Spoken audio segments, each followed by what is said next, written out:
لو أن شابا حدثته نفسه أن يتخاطب مع فتاة عبر جوال أو غيره مخاطبة آثمة حتى ولو لم يبلغ حد الزنا، فليتذكر هذا الكلام العظيم الجامع: أتحبه لأمك؟ أتحبه لابنتك؟ أتحبه لأختك؟ أتحبه لعمتك؟ أتحبه لخالتك؟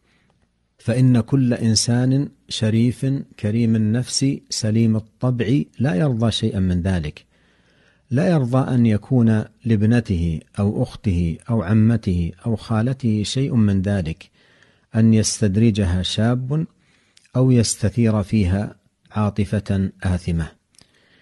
ثم أولئك الآثمون الذين استغلوا هذه الأجهزة الحديثة وأخذوا من خلالها يورطون بعض الفتيات ويستدرجون بعض البنات ويبتزون بعض الغافلات عبر خطوات وخطوات. ألا يتذكر هؤلاء هذا الحديث العظيم عن النبي الكريم عليه الصلاة والسلام؟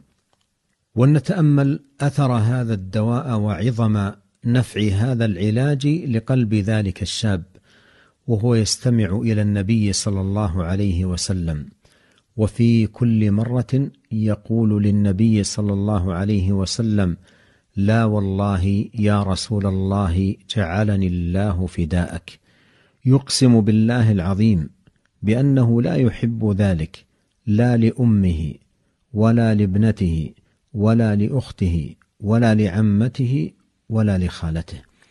وهذا لسان صاحب كل نفس أبية، إذا قيل له ذلك قال: لا والله لا أرضى ذلك.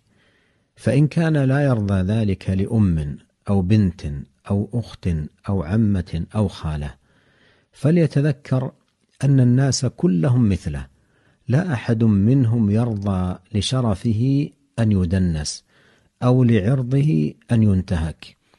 والمرء المسلم يحب لأخيه ما يحب لنفسه. ولهذا قال النبي صلى الله عليه وسلم لذلك الشاب كما في رواية للحديث: فاكره لهم ما تكره لنفسك وأحب لهم ما تحب لنفسك. وهذا نظير قول النبي عليه الصلاة والسلام: لا يؤمن أحدكم حتى يحب لأخيه ما يحب لنفسه. وقوله عليه الصلاة والسلام: فمن أحب أن يزحزح عن النار ويدخل الجنة فلتأته منيته وهو يؤمن بالله واليوم الآخر وليأتي إلى الناس الذي يحب أن يؤتى إليه. وهذا يتناول كف الأذى والمكروه عن الناس، وأن يبغض لأخيه ما يبغض لنفسه من الشر، ولم يذكره في الحديث، لأن حب الشيء مستلزم بغض نقيضه.